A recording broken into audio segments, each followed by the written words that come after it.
Welcome back. We were discussing the poem From Exile by R. Parthasarathi, and let's continue with the poem. As you already know by the title of the poem, we stopped where we were talking about the way things were moving in a very nostalgic way. We stopped where Parthasarathi was talking about the Trafalgar Square, and it was an important fashionable locality in London, and it was of no use trying to change the coloring because they be what they are.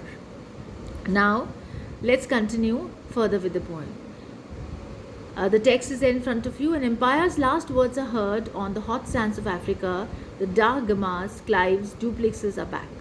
Victoria sleeps on her island alone, an old hag shaking her invincible locks. Standing on the Westminster Bridge, it seemed to the Thames and had clogged the chariot wheels of Boadicea to stone. Under the shadow of poplars, the river divides the city from the night. The noises reappear of early trains. The milkman and the events of the days become vocal in the news world. Now, there are lots of allusions and references here in the poem, and we don't have to get confused about it because just have to try to understand what exactly our Partha Sarthi wants to connect and associate with the feeling of alienation in exile. Now, the old man functions as a metaphor here when he refers to of the wise old adage or saying.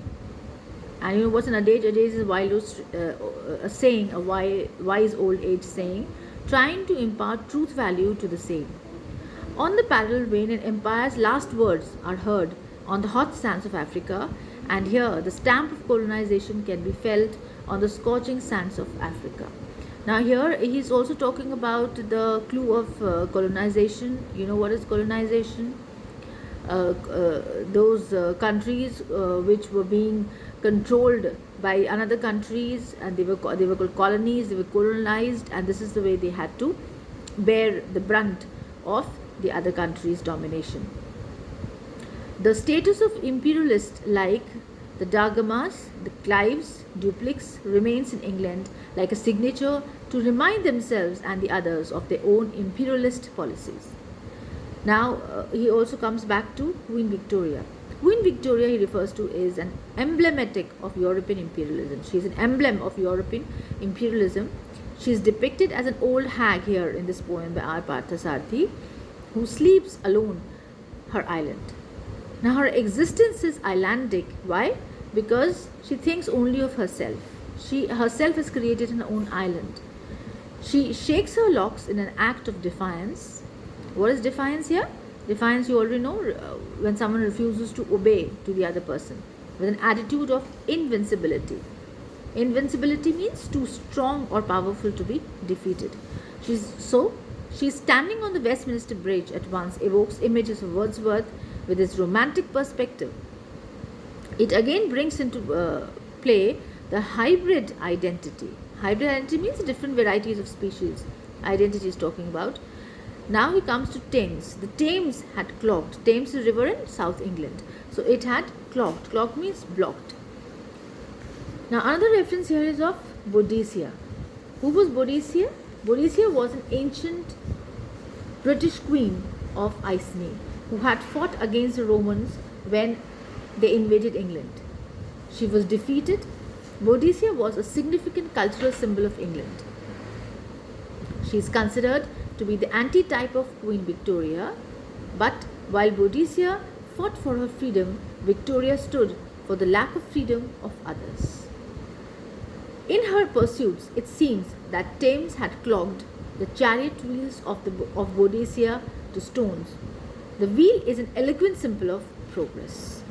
So the clogging of the wheel gives an impression of the stagnation of progress. Now, see these words, stagnation, progress, these are two contrastive words. Okay, but here he is referring, again it's a paradox where he's talking about is that there's a stagnation of progress. In another example of a vivid imagery, the poet also describes how the river divides a city from the night. Perhaps that is the only thing that divides a city from the night, given an indication of the night life there, and the noises reappear as the mechanical routine returns to the day with the trains and the milkman foregrounding the scene back again. Now, the events of the day assume vocal overtones with the newspaper boy. The grey sky makes vision different, oppressing the eye. So this is what, as an indication, the clue which the writer gives about the night and the day life. It may also imply that the grey sky was intimidating and not pleasing to the eye. Intimidating means, a kind of a fear, possibility of being afraid. The poet now also reverts back, means he returns to the former state, to the Indian scene in section 8, as he talks about the porters, rickshaw pullers, barbers, hawkers, fortune tellers, and all. So, we'll continue with the section 8 in the next class.